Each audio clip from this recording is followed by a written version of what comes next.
Welcome back, friends! Another exciting day in Empires and Puzzles brings us a brand new portal once again, and this time around it will be the Ninja Tower returning, with a brand new Ronin, as well as a costume for an old ninja. So, I do these videos one at a time. We're going to start with the top left here in Kitsu Sayomi.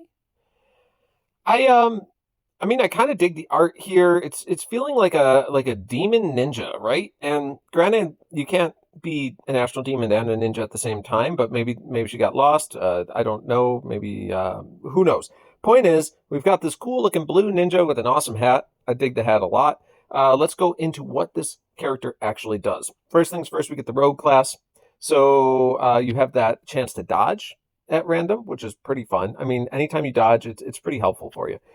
Then for the Ronin family bonus, just a reminder, we have a bonus for 1, 2, or 3 heroes. This character has a 30, 50, or 70% chance to bypass defensive buffs with their attacks. If any defensive buffs are bypassed, this character's mana is increased by 5%.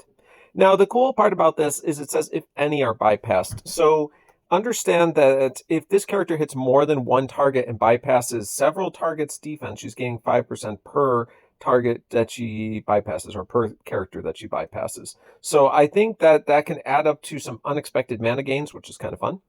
Then down here in the passives department, we do get prevent boosted healing. Enemies cannot increase their max health. So theoretically, that doesn't mean you can stop boosted healing entirely. It can heal them up to their normal max health potential, but there is no way to go above and beyond the normal max health potential for characters as long as you have one of these Ronins in your team.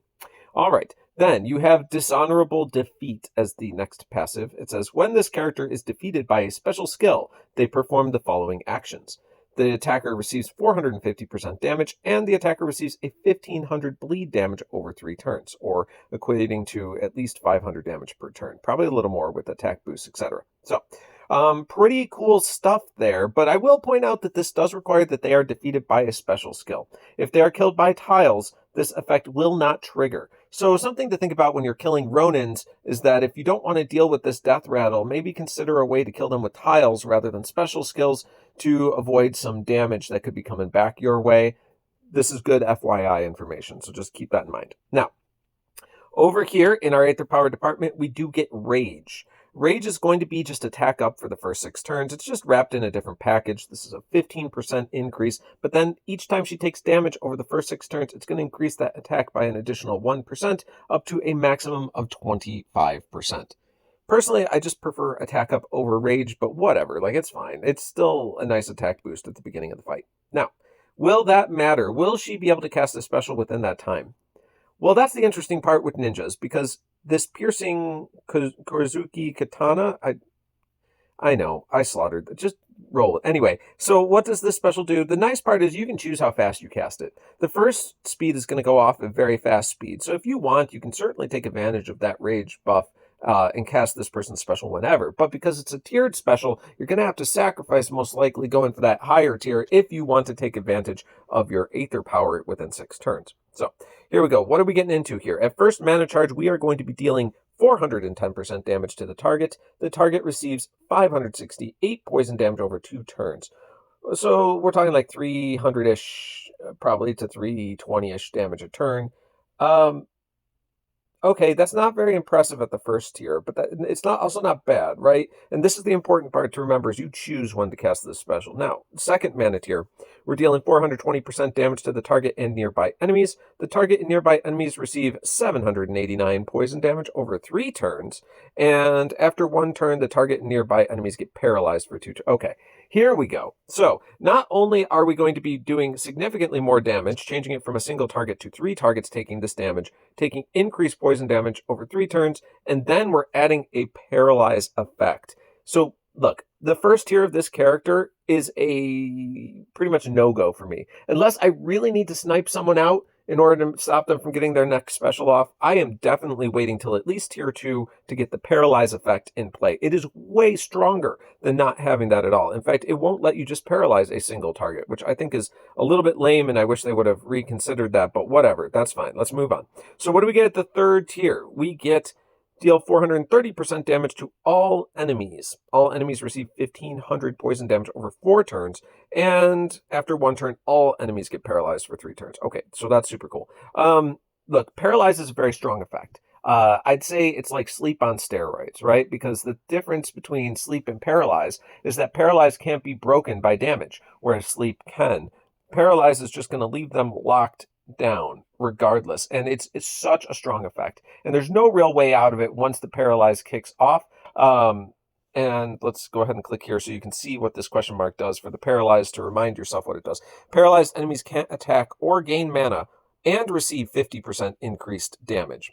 Once paralyzed, the effect cannot be cleansed. So there you have it. That's what I wanted to make sure of. This effect can't come off after it goes into play. Bosses, Titans, and Mythic Titans are not affected by this.